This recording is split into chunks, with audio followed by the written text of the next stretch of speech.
ጌታ ይመስገን። ዛሬ አጠር ያለ ትምህርት ላስተምራችሁ። የጀመርነው ትምህርት እግዚአብሔር መንግስቱን በመካከላችን እንዴት ይገልጣል የሚል ነው። በመካከላችን የእግዚአብሔር መንግስት እንዴት ትገለጣለች?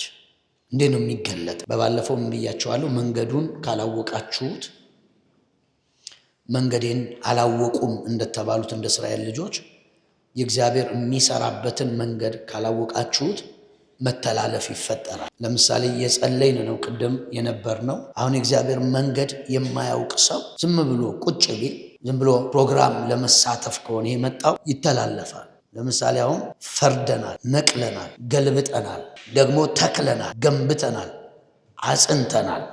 ሁሉም ነገር እንዲሰራላችሁ የሚያደርገው ዋነኛው ሚስጥር እግዚአብሔር እንዴት ይሰራል የሚለውን ማወቅ ስትችሉ፣ እግዚአብሔር እንዴት ነው የሚሰራው። ስለዚህ እግዚአብሔር መንግስቱን እንዴት ይገልጣል ብለን እሱን የጀመረ። ግን ጥቂት ሐሳብ ስለ ትምህርት ልስጣችሁ። መጽሐፍ ቅዱሳችን ስለ ትምህርት በተመለከተ 1፣ 4፣ 5፣ 6፣ 7ም ሊሆን ይችላል ማስጠንቀቂያ ይሰጣል። ስለ ትምህርት በተመለከተ ማይክ ያዝና ጥቅስ ሰጣችኋለሁ፣ ያነብልናል። ትምህርትን በተመለከተ እነዚህን ማስጠንቀቂያ ለመማር ስትመጡ እኔ ሳልሆን የማስጠነቅቀው የእግዚአብሔር ቃል ስለሆነ የሚያስጠነቅቃችሁ እነዚህ ማስጠንቀቂያዎች ማወቅ አለባችሁ። የመጨረሻው ዘመን አሰራር አንድም ከትምህርት ጋር የተያያዘ ነገር አለው፣ ከትንቢትም ጋር የተያያዘ ነገር አለ። ትንቢት በባህሪው ተስፋ ነው። ሊፈጸም ይችላል፣ ላይፈጸም ይችላል። ሰዎች ከኪሳቸውም ሊናገሩ ይችላሉ። በሐሰተኛ መንፈስም ዴስቲኒያቸውን ሽፍት ለማድረግ ሊናገሩ ይችላሉ። አዲስ ኪዳን ውስጥ ስለሆነ ያለ ነው። በእግዚአብሔር መንፈስም ተነብዩ ይችላሉ። ትምህርት ግን ማንነታችሁ የሚቀረጽበት ነው። ትምህርት እናንተ የሆናችሁትን በሙሉ የሆናችሁት በትምህርት ነው። አንዳንዱ ትምህርት እንደዚህ ቁጭ ብላችሁ የምትማሩት ነው። አንዳንዱ ትምህርት ደግሞ እየኖራችሁ የምትማሩት ነው። እኔ ብላችሁ ራሳችሁን ስተረጉሙ ስለ እናንተነታችሁ የሰጣችሁት ትርጉም ከትምህርት የመጣ ነው። ማንነታችሁ የተቀረጸው በትምህርት ነው። ብርቱም ሰው ሁኑ፣ ደካማም ሰው ሁኑ፣ ሼፕ የተደረጋችሁት በትምህርት ነው። ቤት ውስጥ ትምህርት አለ። ቤት ውስጥ ዋይት ቦርድና እስክሪብቶ የለም፣ ግን ትምህርት አለ። ማህበረሰብ ዋይት ቦርድና ክላስ ትምህርት ጽሑፍ የለውም፣ ግን ማህበረሰብ ሰዎችን የሚቀርጽበት ትምህርት አለ። እንዲሁም ደግሞ ወደ ክርስትና ስትመጡ ቤተ ክርስቲያን ደግሞ ትምህርት አላት፣ እናንተነታችሁ የሚቀረጽበት የሚሰራበት። ስለዚህ ከትምህርት ጋር በተገናኘ ለእናንተ በእግዚአብሔር ትምህርት ተጠቃሚ እንድትሆኑ የምትማሩትን እንድትኖሩት ተጠቃሚዎች እንድትሆኑ የሚያደርጋችሁን ነገር አሳያችኋለሁ ዛሬ ማታ። ተጠቃሚ እንድትሆኑ የሚያስችላችሁን ወይም በተማራችሁት ማንነት ባህሪያችሁ፣ ኑሯችሁ፣ ላይፍ ስታይላችሁ ሁሉ ቅርጽ እንዲይዝ የተማራችሁትና የእናንተ ህይወት አንድ አይነት እንዲሆን ማድረግ የሚችለውን መርህ አሳያችኋለሁ። የምትማሩትን መምሰል መጀመሪያ እንደምትችሉ እመኑ።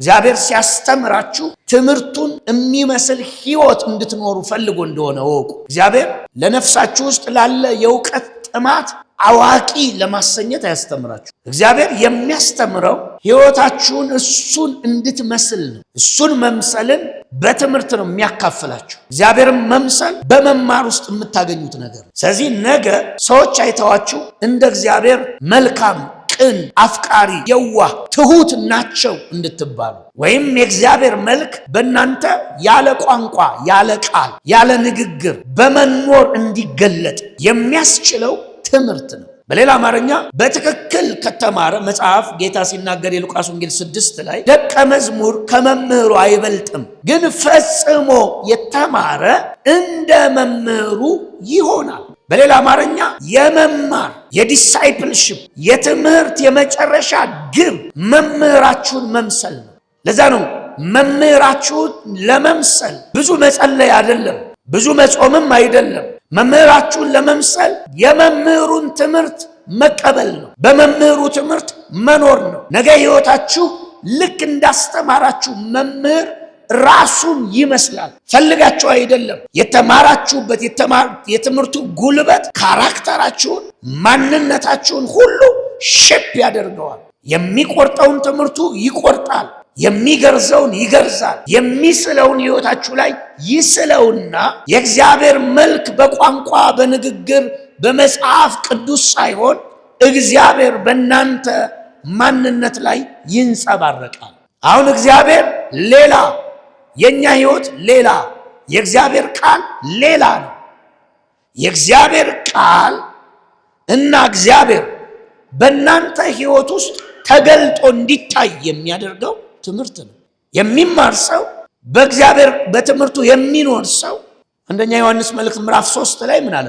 በክርስቶስ ትምህርት የማይኖር እርሱ አምላክ የለውም። በማን ትምህርት የማይኖር? በክርስቶስ ትምህርት የማይኖር አምላክ የለውም። አብንም ወልድንም አያውቅም። ቀጠለና እዛው ላይ ምን ይላል? በዚህ ትምህርት የማይኖሩ ወደ ቤታችሁ ቢመጡ በራችሁን ከፍታችሁ አታስገቡ፣ አትተባበሩ። ከነሱ ጋር እንኳን ማዕድ አትቁረሱ። መጀመሪያ ቤቴን ከፍቼ ለማስገባት ህብረት ለማድረግ ለመብላት እንዳንድ ክርስቲያን ለመቀበል መጽሐፍ ቅዱሳዊ መመዘኛው በክርስቶስ ትምህርት ይኖራል ወይ? በክርስቶስ ትምህርት የማይኖረውን መጽሐፍ ቤተ ክርስቲያን ቆርጣ ትጣለው ነው የሚለው። በር ትዝጋበት ነው የሚለው። አትተባበሩት ነው የሚለው። ምንም መልካም ነገራችሁን አታካፍሉት። መጀመሪያ ዲሳይፕል መሆኑ የክርስቶስ መሆኑ በልሳን አይታወቅም። የክርስቶስ መሆኑ አይኑን ጨፍኖ በሚያመጣው ትንቢት አይታወቅም። የክርስቶስ መሆኑ በላይፍ ስታይሉ ነው የሚታወቅ፣ በኑሮው ነው የሚታወቅ። ኑሮ ደግሞ የትምህርት ውጤት ነው። አያችሁ፣ ኑሮ የትምህርት ውጤት ነው። በመማር የሚመጣ ነገር ነው። የተለወጠ ማንነት ክርስቲያን ተብለን ስለተጠራን የሚገለጥ አይደለም። የተለወጠ ማንነት የትምህርት ውጤት ነው። የተቀየረ ስብዕና የትምህርት ውጤት ነው። እግዚአብሔርን የመሰለ ማንነት የትምህርት ውጤት ስለሆነ ክርስትናችሁ እውነተኛ ክርስቲያን መሆኑ ደግሞ የልሳን ርዝመት፣ ጩሆም የመጸለይ ያለባበስ መለወጥ ላይ አይታወቅም። የክርስትናችሁ እውነተኝነት የተለወጠ ማንነታችሁ ላይ ነው የሚገኘው። የተለወጠው ማንነት ደግሞ የትምህርት ውጤት ነው። ለዚህ ነው ዊአር ክርስቲያን፣ ሁላችንም ክርስቲያኖች ነን እንላለን። ቸርች የመጣ በሙሉ ጌታን የጠራ በሙሉ የቸርች አሳሳም ያወቀ አለባበሱ ጥሩ የሆነ ሁሉ ክርስቲያን ነው የምንለው። ኖ ኖ ኖ ኖ። ክርስቲያን አለባበስ በመቀየር የሚመጣ አይደለም ክርስትና። ቸርች መምጣት በራሱ ክርስቲያን አያደርግም። ክርስቲያን ለመሆን ጅማሬ ነው። መጸለይ ጅማሬ ነው። መሆን ግን የተቀየረ ማንነት ማሳየት ነው። የተቀየረው ማንነት ደግሞ በትምህርት ጉልበት የሚገለጥ ነው። ለዛ ነው ያዕቆብ ምዕራፍ 1 አሁን ከትምህርት ማብራሪያ ውስጥ ነኝ ያለሁት፣ ወደ ጥቅሶቹ እመጣለሁ። ያዕቆብ ምዕራፍ 1 ለምሳሌ ያዕቆብ ምዕራፍ 1 ቁጥር 19 ላይ እንዲህ ይላል፣ የተወደዳችሁ ወንድሞች ሆይ ይህን አስተውሉ። ሰው ሁሉ ለመስማት የፈጠነ ለመናገር የዘገየ ለቁጣ የዘገየ ይሁን። የሰው ቁጣ የእግዚአብሔርን ጽድቅ አያመጣም።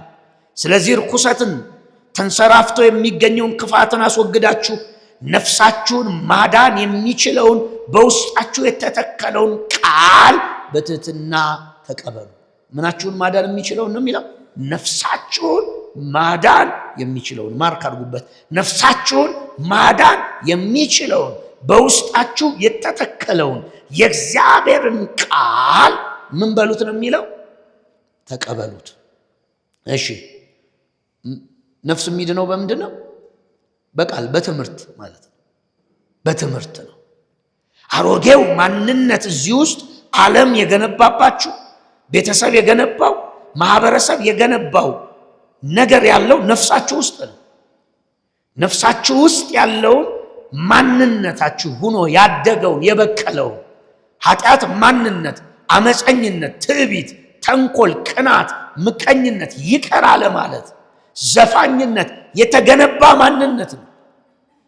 ኦቨርናይት ለቆ የሚሄድ አጋንንት አይደለም። ቢውልድ የተደረጋችሁበት ነው።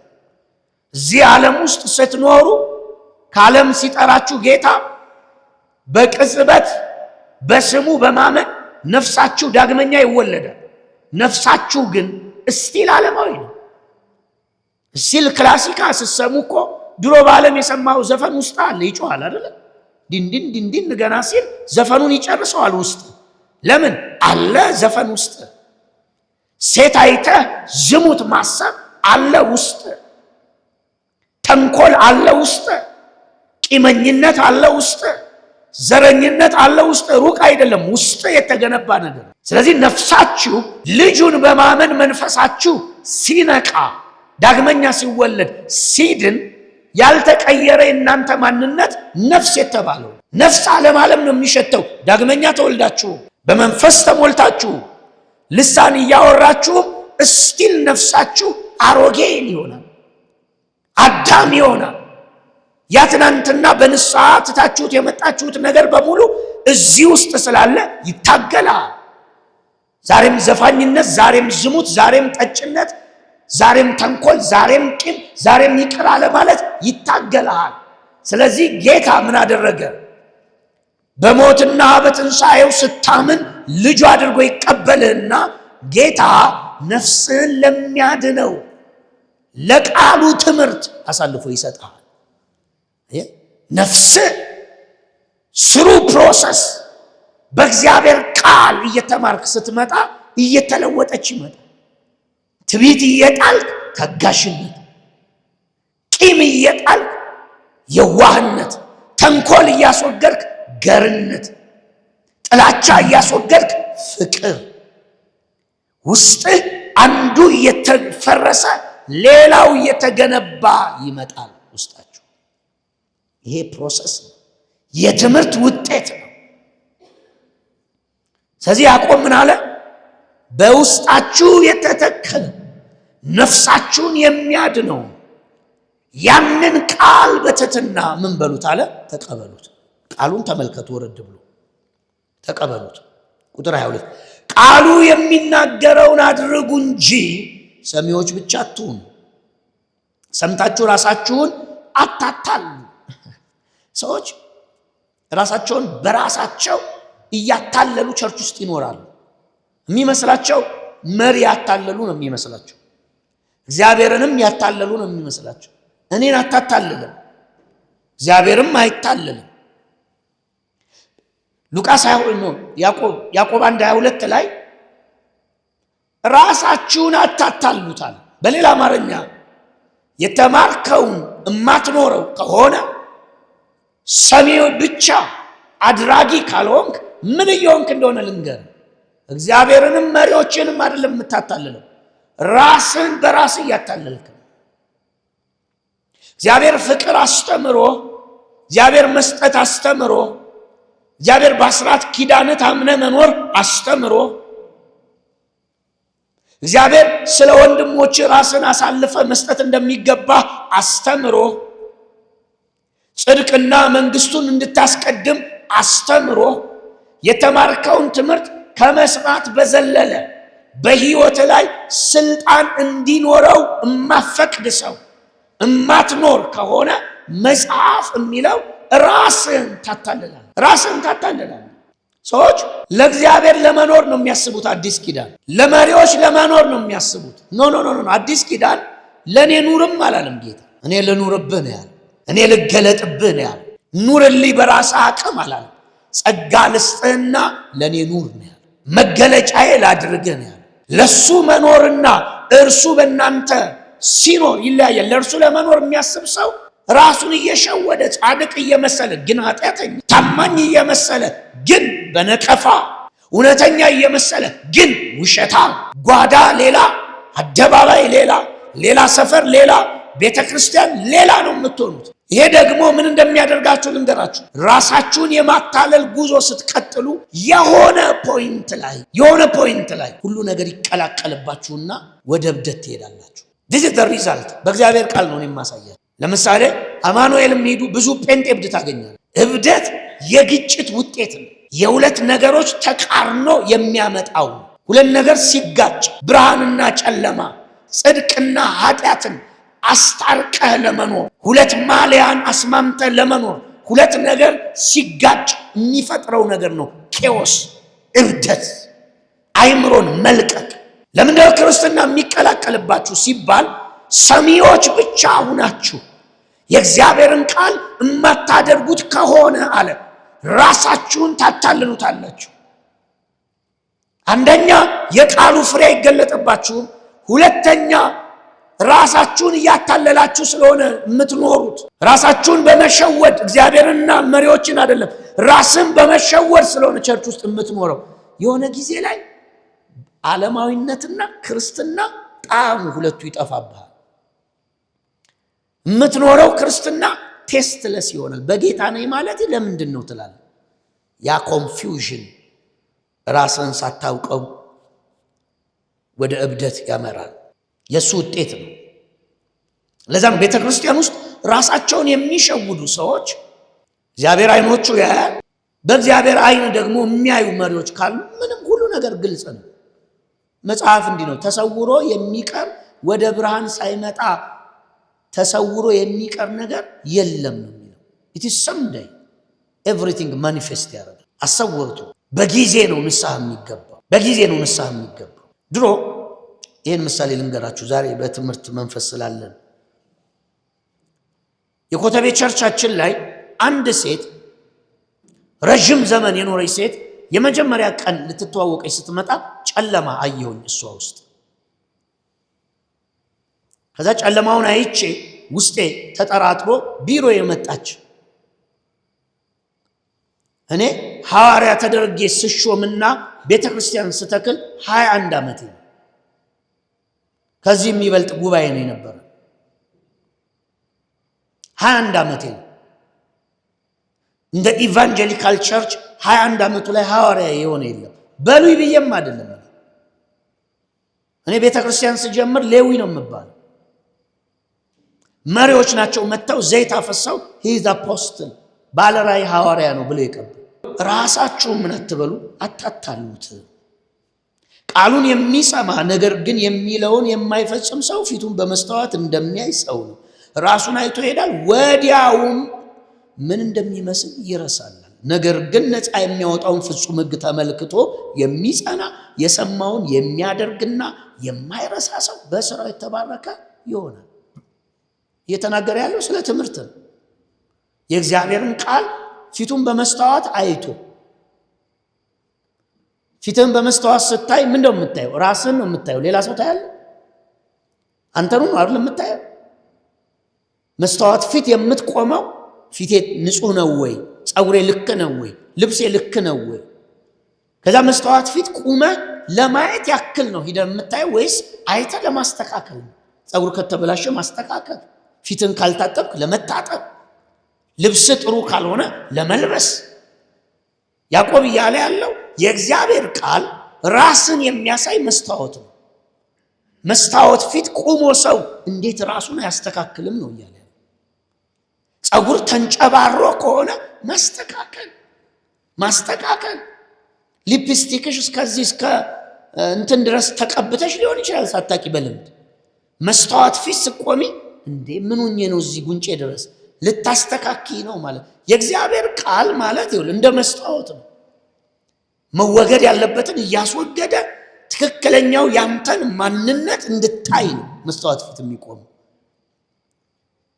ሲናገር ያቆምናል። አንድ ሰው መስታወት ፊት ይቆምና ግን he's not willing ለማስተካከል ግን ፈቃደኛ አይደለም። ኩልሽ እዚህ ግንባርሽ ላይ ነው፣ እዚህ ተኳልኩ ብለሽ እዚህ ተኩለሻል።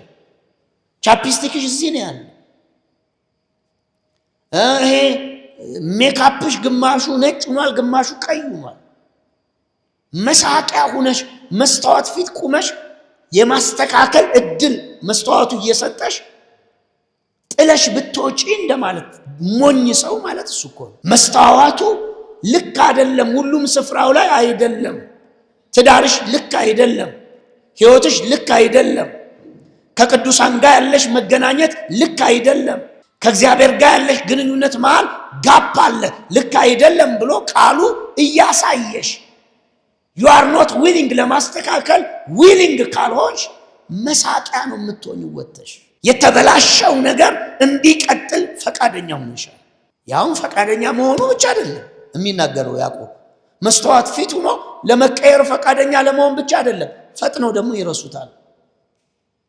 እንደ ተንጨባረሽ ትረሺውና ሳታቂው ጥሩ ጸጉር ይዘሽ እንደወጣሽ አክት ማድረግ ደግሞ ትጀምሪያለሽ። ሰው ሲያይሽ ምን ሆና ነው እብድ የመሰለችው ይላል። ዚፕን ሳዘጋ ሸሚዝን ሳቆልፍ መስታወት ፊት አይታዋል እኮ you are not willing ለማስተካከል ፈቃደኛ ሳትሆን ራስን ሳታስተካክለው ወጣ ሰው ሆድን ዚፕን ከፍተ መሳቂያ ነው የምትሆን። የእግዚአብሔር ቃል እያለ ያለው ይሄንን የሰማችሁ ነው። መስታወት ፊት መተህ ከሆነ ነው የሚለው። እዛ መስታወት ፊት ቁመ በመስታወቱ ስትመለከት የተንሻፈፈ ነገር ስታይ እግዚአብሔር ሆይ ይቅር በለኝ ብለህ ማስተካከል፣ ማበጠር፣ መታጠብ፣ በአግባብ መልበስ። ስለዚህ እግዚአብሔር ቃል እንደ መስታወት ሕይወታችሁን፣ ቤታችሁን፣ ትዳራችሁን፣ ኑሯችሁን ሁሉ የምትመለከቱበት ፈጥናችሁ የማትረሱበት ነው። ወደ ድርጊት የምትቀይሩበት። ከዛ ሲምፕል ነው። ዘይት ግዛ አይለ፣ በጭንቅላት ቁም አይለ፣ የሆነ ሰው መጎናጸፊያ ላይ ተሸክመህ ሂድ አይለ። እግዚአብሔር ቃል የሰማውን ቃል ሰምቶ ነፃ የሚያወጣውን ቃል ተመልክቶ የማይረሳ የሚያደርገው የሚጸናበት አለ በስራው ምን ይላል አለ ይባረካል። ምንም መተት የለ ቸርች ውስጥ፣ ድግምት የለም፣ አስማት የለም ቸርች ውስጥ። አገልጋይ ይጥፋብኝ አይባልም። እንተቃቀፍ በየቀኑ አይባልም። እኔ በዘይቷና በጨዋኑ የምፈወሰው አይባልም። ሁሌም ለመባረክ ከሆነ የምትፈልገው the word of God የእግዚአብሔርን ቃል ያዘው፣ አድርገው፣ ጽናበት። ጽና ማለት ደጋግመህ ተመላለስ በቃሉ። ከዛ መጽሐፍ እርጉም ልትሆን አትችልም ማለት በስራው የተባረከ ሰው ትሆናለህ። እኛ ቸርች ውስጥ በቃሉ በመኖር ከሚመጣ ድል፣ በቃሉ ከመኖር ከሚመጣ በረከት በላይ እኛ ነብይ ከሌ ቢተፋብኝ ሐዋርያ ከሌ ላይ ቱቱቱ ቢል ነው። live the word of God በእግዚአብሔር ቃል መኖር ልመዱ። እውነትም እዚህ ስልጣን አለ በአንተ ቤት የሚሰራ። ግን አንተ በምን ተጠርተሃል? በቃሉ ብትኖሩ፣ በእግዚአብሔር ቃል ብትኖር፣ ነፃ የሚያወጣህን ቃል ተመልክተ ብታደርገው፣ ብትጸናበት አለመከናወን በፍጹም አትችልም። ስጥ እያለ እየሰጠ እንዴት ነው የማይበዛልህ? እንዴት ነው አበዳሪ የማትሆነው? እንዴት ነው የማትትረፈረፈው? በቃሉ እየኖርክ ጠላቶች ቢገጥሙ እንዴት ነው የማታሸንፈው? አንተ እንዴት ነው የምትወድቀው? መጽሐፍ እኮ ሰምቶ በቃሌ የማይኖር አለ አወዳደቁ ምን ይሆናል አለ ታላቅ ይሆናል። በውርደት ነው የምትወድቀው በቃሉ የማትኖር ከሆነ። በቃሉ የሚኖር ሰማያዊም ምድራዊም ምንም አይነት ኃይል አይጥለውም የተባለው እኮ ቃሌን ሰምቶ የሚያደርገው ቢኖር ቤቱን ባለት ላይ የሰራን ብልህ ሰው ይመስላል። ንፋስም ዝናብም ጎርፍም መታው፣ ቤቱ ባለት ላይ ስለተሰራ ምን አላለም ነው የሚለው፣ አልወደቀም፣ አይሸነፍም። በቃል የሚኖር ሰው ቤቱን ባሸዋ ግን የሰራው አለ ቃሌን ሰምቶ የማያደርግ አለ ንፋሱ ይመጣል፣ ጎርፉ ይመጣል፣ አወዳደቁ ራሱ ወደቀ አይደለም የሚባለው፣ ታላቅ ነው የሚሆነው። ፌል ታደርጋለህ ኤቭሪ ዳይሬክሽን። እግዚአብሔር የሚሰራበትን ሲምፕል ጥበብ አሳይቶ ሌላ ውስብስብ ነገር ውስጥ አትግባ። ጌታ ሆይ ፓንት ያረኩትን ፓንት ንገረኝ። እኛ እግዚአብሔር ቃል እያለ ፓንት ስንናገር እንውላለን። ያንተም ፓንት ተቀበልና ቃል በቃል ኑሩ። ኢዚ ነው እኮ ክርስትና። የከበዳችሁ በቃል ስለማትኖሩ ነው። በቃል የምትኖሩ ከሆነ you are successful, you are joyful, you are faithful። አማይነ ደስተኛ ነህ፣ ስኬታማ ነህ። ለምን? ቃሉ እኮ ነው ያለው፣ እኔ አይደለሁም። ይህንን ኬሚስትሪ ማንም ሊቀይረው አይችልም። ማንም ነቢይ ሊቀይርልህ አይችልም። ቃሌን አይቶ ሰምቶ ተመልክቶ በቃሌ የሚኖር የሚጸና ነው፣ በስራው ይከናወንለት። አንተ የከበደ ደግሞ በቃል መኖር እምቢ ብለህ በሐዋርያትና በነቢያት ትከሻ ለመኖር ነው። ብራዘር ውረድና መሬት እርግጥ፣ መሬት መጀመሪያ ኑር በቃል። አንተ በቃል ቃሉን በማድረግ የሚመጣን አሸናፊነት፣ ቃል በማድረግ የሚመጣን በረከት፣ ቃል በማድረግ ቃሉን በመኖር የሚመጣ ሞገስ፣ ዶሚኒየን፣ ኢንፍሉዌንስ በዘይትና በጨው በሽንኩርት ትፈልገዋለህ። መጽሐፍ እንደ ቃዴስ በርኔ ነው የሚሆንብህ። አንተ 40 ዓመት ዝም ብለህ ትዞራለህ፣ ዙረህ እዛው ካቻ ምናምን እዛው ይሰለችህና ክርስትና ቤት ዘግተህ ቁጭ ትላለህ። ለምን ችግር አንተ አፕል በሚያድሉ ሰዎች በቃሉ የሚገኝ ቃሉን በማድረግ የሚገኘውን ነገር አፕል ሰጥቶ አይገኝም። እሱ ሌላ የመንፈስ አሰራር ነው። እሱ ላይ እመጣበታለሁ ከዚህ መጽሐፍ ሳንወጣ።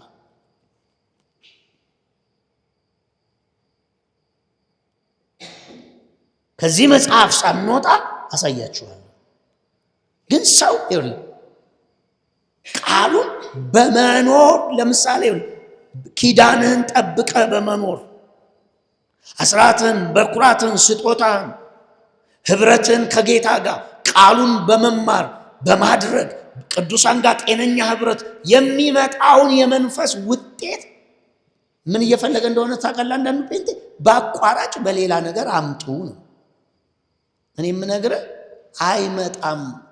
አይመጣም ይመስልሃል። ለሁለት ቀን ለሶስት ቀን ከዚህ ስትወጣ ግን ታንጀብል አይሆንልህም። አጨብጠውም፣ አትይዘውም። መጽሐፍ ምሳሌ ምዕራፍ 4 ላይ ጻድቅ እንደ ንጋት ብርሃን ምን እያለ ነው የሚሄደው? ሙሉ ቀን እስኪሆን እየጨመረ የሚመጣውን የህይወት ጉልበት በቃሉ ውስጥ በመጽናት የሚመጣውን በመማር የሚመጣውን ውጤት የነቢይና የሐዋርያ ጨው ገዝተ ራስ ላይ እየበተንክ በየማለደው ዘይቴን ብለህ በኪስ ዘይት ይዘህ በመዞር አታመጣው። እሱ የሚያመጣልህ ሌላ ነገር ነው። አንተ የተጠራኸው በቃል እንድትኖር ነው። ነፍስ ሳይድን ቁስ ነፍስህን ሊያድነው አይችልም። ነፍስህን የሚያድነው የጌታ ትምህርት ነው። ዮሐንስ ወንጌል ምዕራፍ 8 ጌታ ያለውን ስሙ። ይሄ ቃል ኦልሬዲ ሌላ ቦታ ያለ ቃል ነው። ዮሐንስ 8:31 ኢየሱስ በእርሱ ያመኑትን አይሁድ እንዲህ አላቸው፣ በትምህርቴ ብትጸኑ እናንተ በእውነት ደቀ መዛሙርቴ ናችሁ፣ እውነትንም ታውቃላችሁ፣ እውነት ነፃ ያወጣችኋል። በምን ያለ እግዚአብሔር? በትምህርቴ። በጌታ ትምህርት ምንም አይል እኮ የማይኖር አላልንም ቅድም ዮሐንስ ላይ? በጌታ ትምህርት ምንም አይል የማይኖር ጌታ መጣና ደግሞ በስጋ ምን አለ? በትምህርቴ ብትኖሩ እውነትን ታውቃላችሁ፣ እውነት ደግሞ ምን ያወጣል? አርነት ያወጣል። በትምህርቴ እግዚአብሔር ትምህርት እንዳለው ታውቃላችሁ? ትምህርት እንዳለው እግዚአብሔር። እስኪ መዝሙር 78 ይሉ የእግዚአብሔርን ትምህርት እግዚአብሔር ትምህርት እንዳለው ታውቃላችሁ? 6 ኪሎ ብቻ አይደለም ትምህርት ያለው፣ ሰው ብቻ አይደለም ትምህርት ያለው፣ ሰይጣንም ትምህርት አለው። ሰይጣንም ትምህርት ነው ያለው። ትምህርት አለው፣ ትምህርት ቤት አለው። እግዚአብሔር ደግሞ ትምህርት አለ። በትምህርቴ አለ። ሕዝቤ ሆይ ትምህርቴን ስማ። መዝሙር 78 ቁጥር 1 የሚለውን ስሙ። ሕዝቤ ሆይ ትምህርቴን ስማ፣ ጆሮህን ወደ አንደበቴ ቃል አዘንብል። አፌን በምሳሌ ከፍታለሁ፣ ከጥንት በነበረ እንቆቅልሽ እናገራለሁ። ይህን የሰማውን ያወቅነውን አባቶቻችን የነገሩን እኛም ከልጆቻቸው የእግዚአብሔር ምስጋና ኃይልና ያደረገው ድንቅ ሥራ ለሚቀጥል ትውልድ እንናገራለን። ለያዕቆብ ሥርዓትን መሰረተ፣ ለእስራኤል ሕግን ደነገገ፣ ለልጆቹ እንዲያስተምሩ አባቶቻቸውን አዘዘ። ይህም የሚቀጥለው ትውልድ እንዲያውቅ እነርሱም በተራቸው ልጆቻቸውን እና ለሚወልዱት እንዲናገሩ ነው። እነርሱም በእግዚአብሔር ይታመናሉ፣ የእግዚአብሔር ሥራ አይረሱም፣ ትእዛዙን ይጠብቃሉ።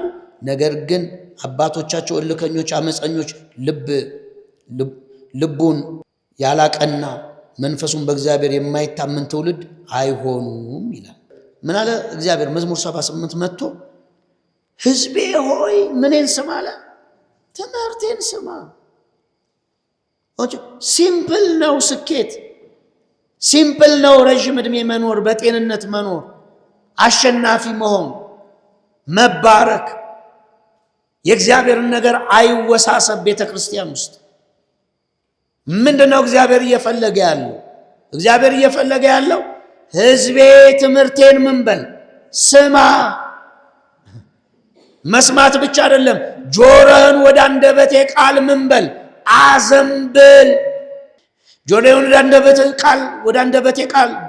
ወደ አንደበቴ ቃል አዘንብል። ትንቢት ስማ ማለት እኮ አይደለም። ሊስን ማይ የኔን ትምህርት ስማ ደጋግመህ እያለ ከዛ ቀጥሎ ምን አለ? ለእስራኤል ሕግን ለያዕቆብ ሥርዓትን ምን አለ? ሰጠ። እነሱም ልጆቻቸውን ምን አሉ? አስተማሩ። ልጆቻቸው ምን ሆኑ? ልጆቻቸውን አስተማሩ። ቀጥሎ ምን ይላል? ይሄ የማያምን ልባቸውን በእምነት ተሞላ ይላል። ይሄ እኮ አሁን ይሄ የማነብላችሁ ቃል እኮ ማለት ሮሜ ምዕራፍ 10 እኮ ማለት እኮ በልብ ካልሰሙ እንዴት ያምናሉ እኮ ነው ያለው 17 ላይ ጳውሎስ። ለማመን ደግሞ የእግዚአብሔር ቃል መልእክተኛ ያስፈልጋል። መልእክተኞች ደግሞ መጥተው ምን ያስተምሩ? የእግዚአብሔርን ቃል ያስተምሩ።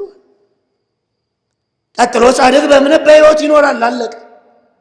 ስታምኑ ያበቃል። ሁሉ ተሰርቷል ብላችሁ እኮ ስታምኑ ያበቃል። በቁስሉ ስታምኑ የበሽታ ታሪክ ያበቃል። በመስቀሉ ስታምኑ የእርግማን ታሪክ ያበቃል። ከመናፍስት ጋር ያላችሁ ጦርነት በመቃወም ብዛት አጥሉትም። ልክ የእግዚአብሔርን ትምህርት ሰምታችሁ ልክ ስታምኑ ውጊያው ይደመደማል። በመንፈስ ዓለም ብራዘር እርሱ ስለ አንተ ድሃ መሆኑን ስታምን እመነኝ፣ ስታምን የድህነት መጋረጃዎች ከሕይወት ይቀደዳሉ።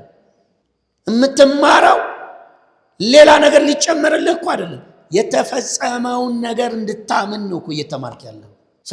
በእምነት ይኖራል። እምነት ከየት ታመጣለህ? ሳታምን ብትዋጋ፣ ሳታምን ብትሰጥ፣ ሳታምን ብትመጣ ቸርች እኮ ሃይማኖት እንጂ ሕይወት የለም። ለምን? ሕይወት ከእምነት ጋር የተያዘ የዳንከው በእምነት ነው። የጸደቅከው በእምነት ነው። የተባረከው በእምነት ነው። ያሸነፍከው በእምነት ነው። ክርስቶስ ዳግመኛ ወደ እኔ ይመለሳል ካልክ እምነት ላይ ቤዝ ያደርግ። ክርስትና እኮ እምነት ነው። እንደዚህ ቤል እንገር ሲጸልዩ ደርሰህ ብትጸልይ ጸሎት ጥሩ ነው ብለው ብትጸልይ ይሰማል እኮ። ስጸልይ የሚሰማኝ አባት አለ በሚል እምነት እኮ ብትጸልዩ ነው ትሰማላችሁ ያለው። አንኳኩ ይከፈታል፣ ጸልዩ ይሰጣችኋል፣ ፈልጉ ታገኛላችሁ ከማለቱ በፊት እኮ ምን አለ? አባት አላችሁ አይደል ያለው። አባቴ ጋር ላወራ ነው ብለህ ስትጀምር ነው ባይ ፌዝ ትሰማለህ። በእምነት ገንዘብ ስላለ አሁን ኪስ መስዋዕት እንሰጣለን ስትባል የታክሲ መልስ የሆነች ብር አለች ብለህ እኮ የምታደርገውን ያው አምላክ ምስክሬ ነው፣ እግዚአብሔር አይቀበለው። እግዚአብሔር ከቤት መስዋዕትን ለአምላክ የምሰዋው ነው። እኔ አሁን የተቆጠረ መስዋዕት ነው ያለኝ፣ ይሄን ነው የምሰዋው።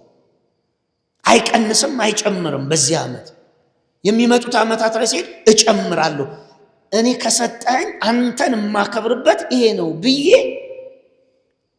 ቢሮዬ ገብቼ መጽሐፍ ቅዱሴን ይዤ ሁለተኛ ቼክ የማደርገው በፊቱ የምሰዋው መስዋዕቴ ሕያው ነው ወይ? ለምን? ላከብረው ነው የምመጣው፣ ላመሰግነው ነው የምመጣው፣ ላመልከው ነው የምመጣው። የታክሲ መልስ እግረ መንገድ ልሰጠው አይደለም የምመጣው። ለዚህ ነው እኮ አለ ብሎ ለእግዚአብሔር ነው የምሰጠው ብሎ ይኸውላችሁ። እግዚአብሔር ቢሆን እኔን ወክሎ እዚህ ፊታችሁ የቆመው የምታደርጉትን ሁሉ ታደርጉታላችሁ።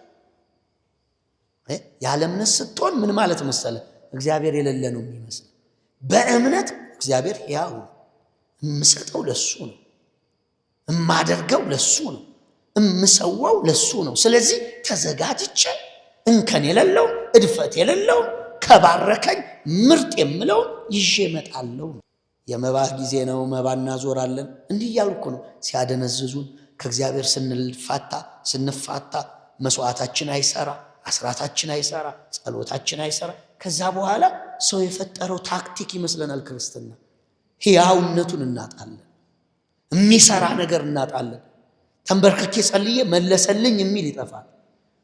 በሆነ ጉዳይ ላይ ሲታወጅ ሰዋ ተገለጠ ነገሩ የሚል ይጠፋል። አስራቴን ሰጣሁት መለሰ ባረከኝ የሚል ቴስቲሞኒ ይጠፋል። ምስክርነት ይጠፋና ምን ይሆናል? ሃይማኖትና ስርዓት ይገዝፋል። እግዚአብሔርን አሽቀንጥረን ውጭ እናስቀምጣለን።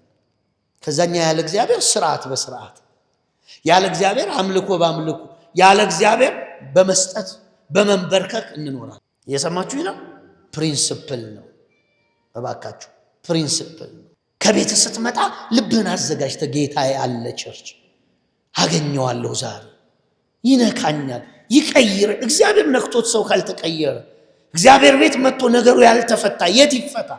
እግዚአብሔር ቤት መጥቶ ያልተፈወሰ የት ይፈወስ? ወገኖቼ አለ የምትፈወሱበት ሌላ ቦታ አላችሁ? እግዚአብሔር ቤት መተን ያልተጽናናን፣ እግዚአብሔር ቤት መተን ያልተማር፣ በቃሉ ልባችን ከፍ ያላለ የት እንማርሽ? የት ነው ነፍሳችንን የሚያድን ትምህርት ያለው? ሃይማኖት ሲሆን ምን ይሆናል መሰላችሁ? ሃይማኖት ሲሆን እግዚአብሔር ይወጣና ስርዓት ይሆናል ቤቱ። አንተ ከቤት ይነካኛል፣ ይባርከኛል፣ እሰዋለታለሁ፣ ቁሜ አመልከዋለሁ። እንደዚህ ቤት ልንገራችሁ፣ በእምነት ስላልሆናችሁ ስለማታዩት እንጂ አምልኳችን መሃል ጌታ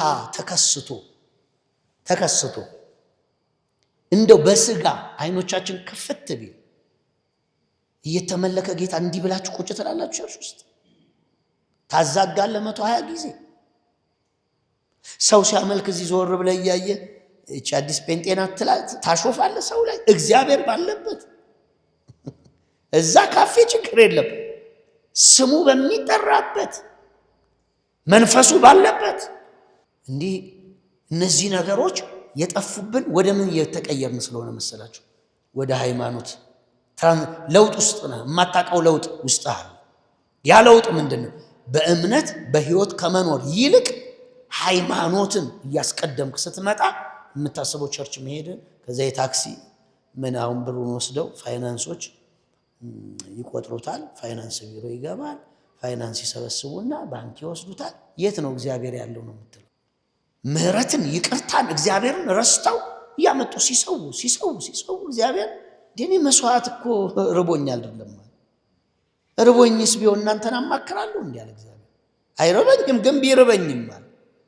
ባላፋት ተራራ ላይ ያለኮ እንስሳ የኔ ነው።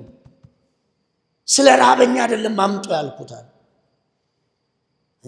አምልኮ ነበረ፣ መገናኛ ነበረ፣ እሱን ማክበሪያ ነበረ። እሱን ማክበር ማወደስ፣ እሱን ማምለክ ትተው መስዋዕት ነው እያሉ ዝም ብለው እያረዱ እሳት ውስጥ ሲከቱ ኧረ እኔ አራበኝም አለ እግዚአብሔር በነቢይ መጥቶ። ስለ ራበኛ አይደለም አምጡ ያልኩታል። እኔ እኮ ታመልኩ ይመስሉ በእናንተ በሆነ ነገር እኔን ታመልኩኛላችሁ ብዬ እንጂ የረሃብ ነገር እኮ አይደለም። ተቃጥሎ በጭስ የሚጠፋ ነገር የምታደርገው እግዚአብሔር እንደሚቀበለው እርግጠኛ እንደሆንክ ደጋግመህ ጠይቅ ብራዘር፣ ሃይማኖት ውስጥ እንዳትሆኑ። ስለዚህ ምን አለ? ቃሌን ስሙ። ትምህርቴ ህዝቤ ሆይ ትምህርቴን ምን በላለ? ስማ።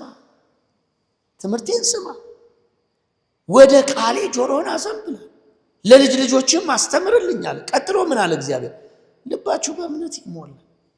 በምድር ላይ ተቀበዝባሽ ተንከራታች ዝም ብሎ ያለ ስኬት ዝም ብሎ ምድረ በዳ እንደሚኖር ሰው ኑራችሁ እንዳታልፉ በእምነት በህይወት እንድትኖሩ ትምህርቴን ስሙ።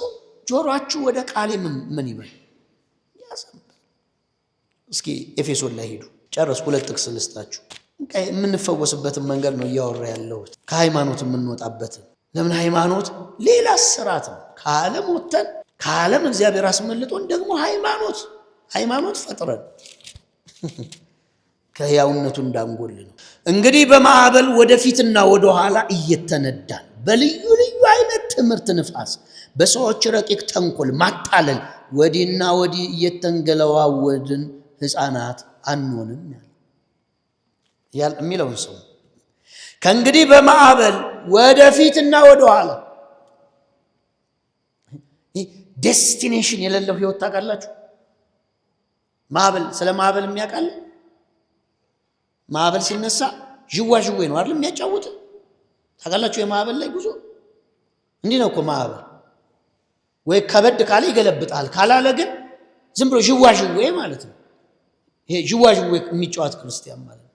እዚህ ነው፣ እዛም ነው፣ እዛ ነው፣ እዛ ነው፣ መዞር ነው፣ መሄድ ነው፣ መዞር ነው፣ መሄድ ነው። ዝም ብሎ ሱፍ የለበሰ ሲያገኝ፣ የባንክ ሰራተኛም ቢያገኝ የእግዚአብሔር ነቢይ እስኪ እጅ ጫን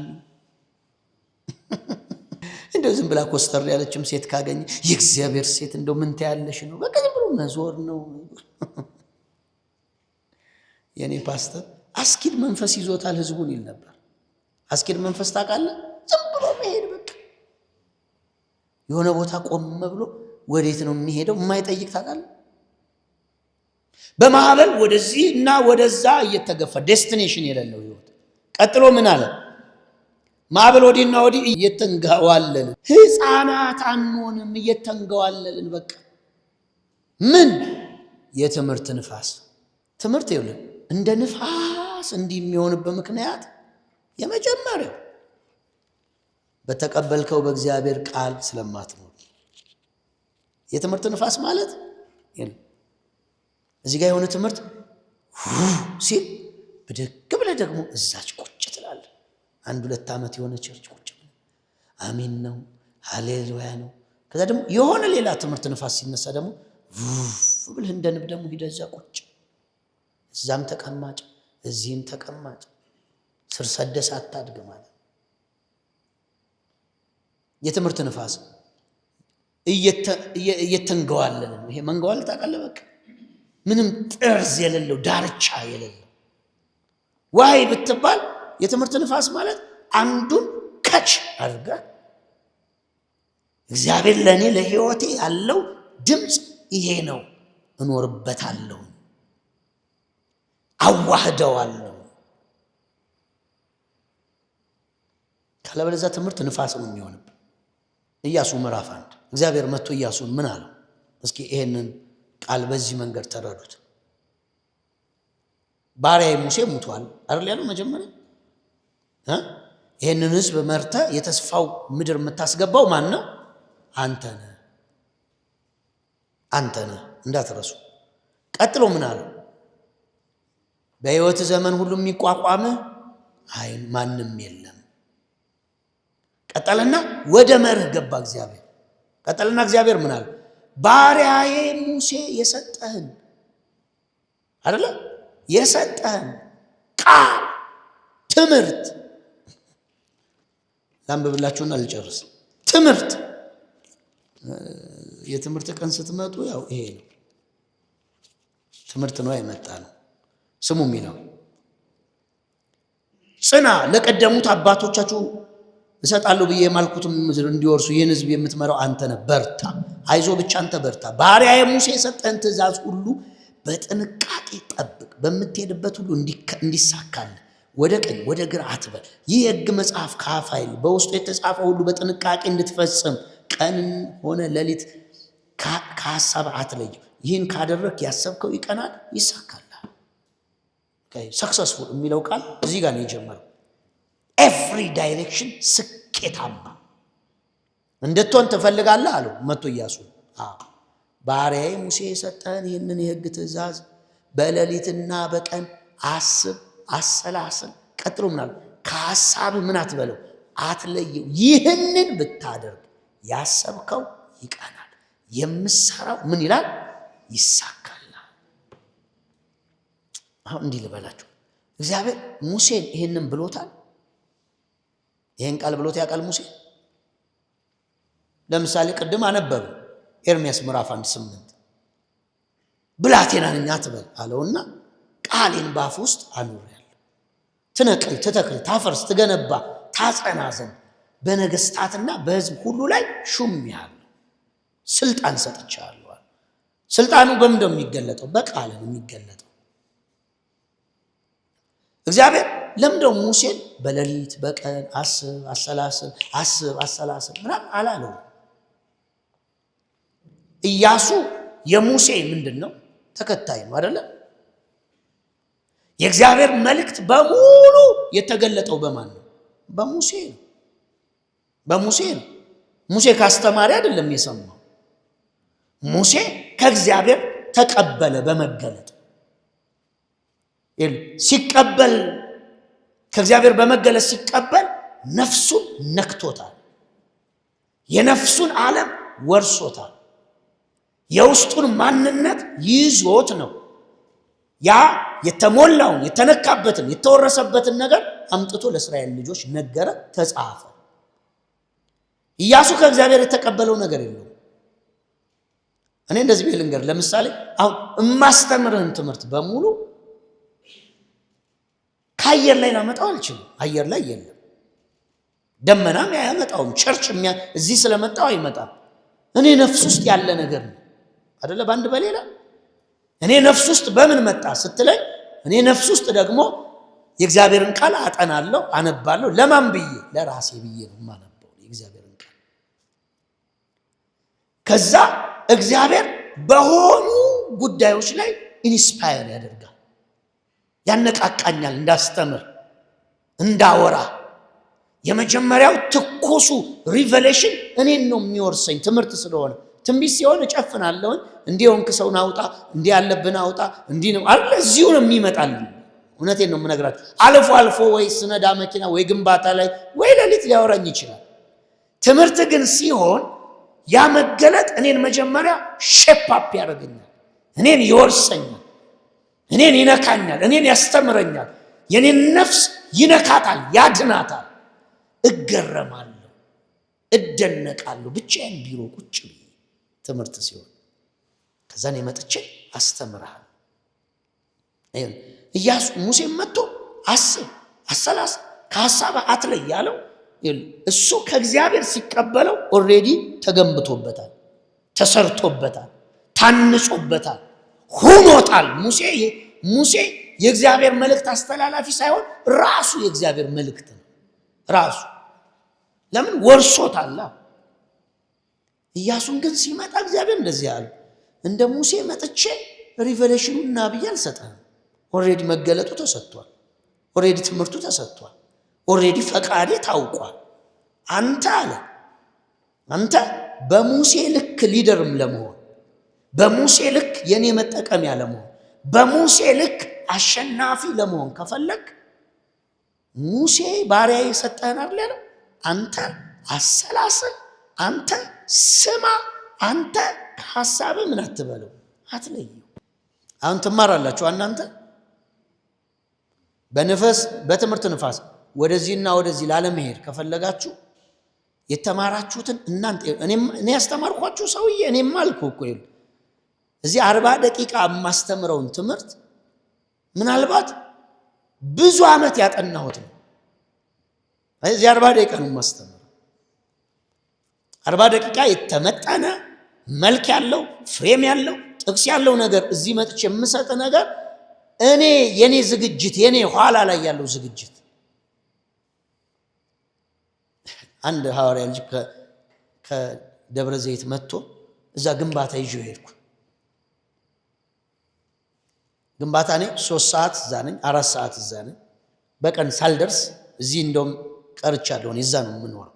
የፕሮግራም ቀኖች ነው እዚህ የምመጣው። እዛ ሆናለሁ፣ ደስ ይለኛል።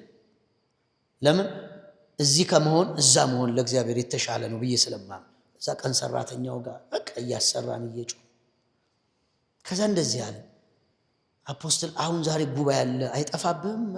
እንዴት ታስተምር፣ እንዴት ትጸልያለህ አለ። መጣና እንደዚህ ያለ እኔ አንድ መድረክ እኮ ለማገልገል አለ 3 ቀን ጾም ጸሎት ይዤ ቢሮ ተደፍቼ አጥንቼ ጌታ ሆይ ብዬ ነው። አንተ እንዴት ነው አለ። እኔ አሁን እዚህ አየኝ አይደል? እዚህ አሁን እዛ እያሰራው ነው፣ እየጮኩ ነው፣ ማስበው ግንባታ ነው። ከዛች እዚህ ቸርች እስከመጣ ያለች ደቂቃ መንፈሳዊ ነገር አስቤ ልብስ ለብሼ መጥቼ አገለግላለሁ።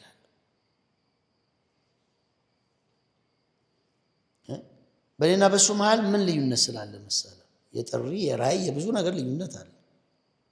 ግን የማታውቀው መሰለ እሱ ካልዲስ ኮፊ በሚጠጣበት ዘመን እኔ ለ5 ለ6 ዓመት ከፕሪፓራቶሪ ተማሪ 6 ኪሎ እስከወጣ ቸርች እስከምንተክል ድረስ በቀን 17 ሰዓት መጽሐፍ ቅዱስ አንብቤያለሁ።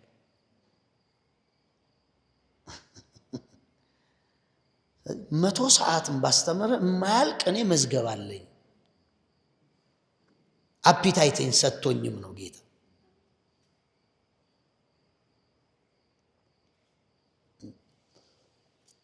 እሱ አሁን ይሄን ያስተማርኳችሁን አንተ የምታስተምረውን የአንዱን ቀን ለማስተማር 1 ወር ምሽግ ይፈጅብኛል። ጸሎት ሰምቼ ራሱ በጥቅስ ይዤው ስቆም ይጠፋብኛል። ያስተምራል ይሄን ትምህርት ስቆም መልሼ ከአይምሮዬ ላይ ጥፍት ይላል።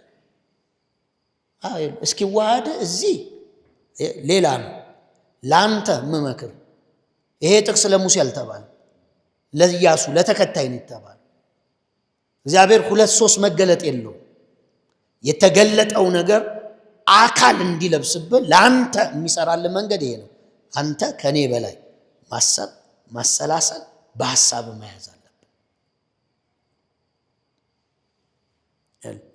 በጣም የምትወዳቸው መጽሐፍ ቅዱስ የሚያስተምሩ ሰዎች እዛች 40 ደቂቃ እንዳንተ እኩል ሰምተውት መረጃውን ይመስላል ወይስ ቢሮአቸው ገብተው በዚህ ኮሜንተሪ በዚህ ኮንኮርዳንስ በዚህ ባይብል ዲክሽነሪ ያስቀምጠው ነገሩን አበሰለው ራሳቸው ጋር አዋህደው አክርመው ነገሩ ተቆጣጣራቸው ላንተ ግን መተው 40 ደቂቃ ይሰጣል ፓኬጅ ዲሆን ነገሩ እነሱ ጋር ስንት ጊዜ ቆይቷል? ብዙ ዘመን ቆይቷል እያለ ያለው እግዚአብሔር ሙሴ ተቀብሎ ከመለኮት ወርሶት ያፈሰሰው ነገር አንተ እንደ ኖርማል ነገር አትያዘው ነው ኢያሱ ነው እያለ ያለው። አንተ በሙሴ ልክ እንድትሆን ከፈለግካል በቀን በሌሊት አስብ አሰላስል ከሐሳብ ካንደበት ምን አትበለው አትለይ።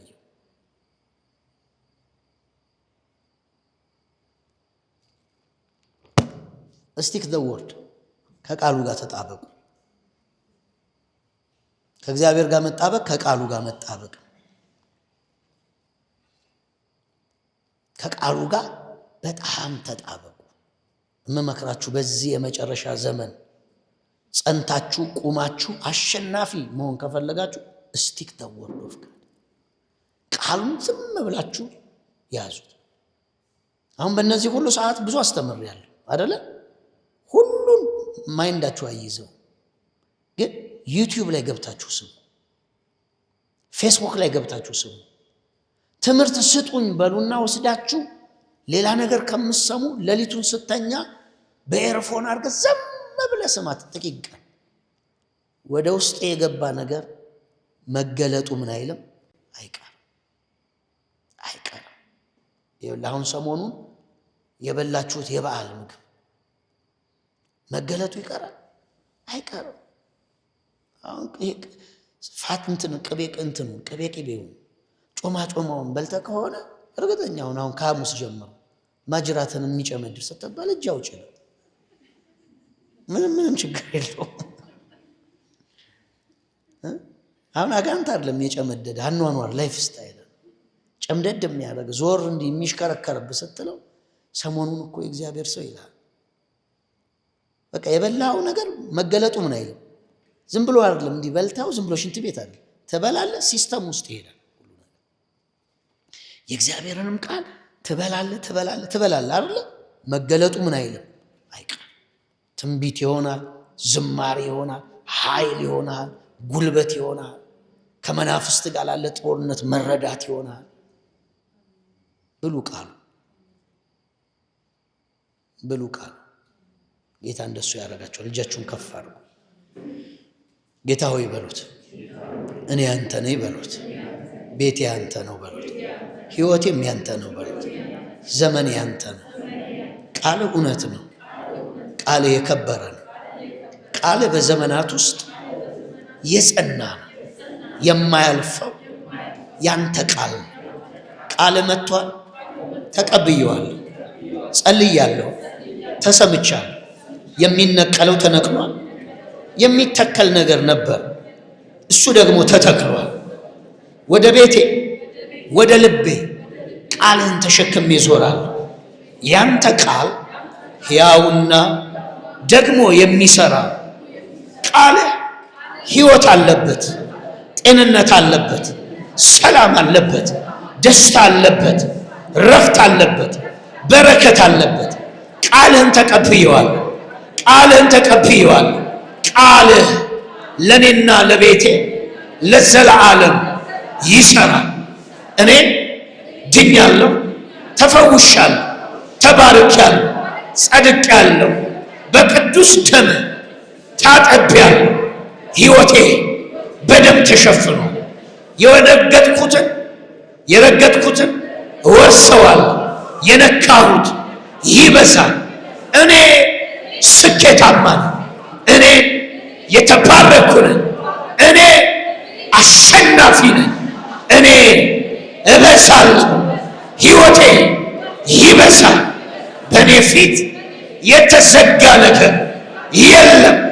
በፊቴ ገበታን አዘጋጀልኝ። በፊቴ ማንም የማይዘጋው በር ሰጠኝ። በሬ የተከፈተ ነው። በኢየሱስ ስም እንዳላችሁት ሁሉ እንዲሆናችሁ እናንተ አሜን።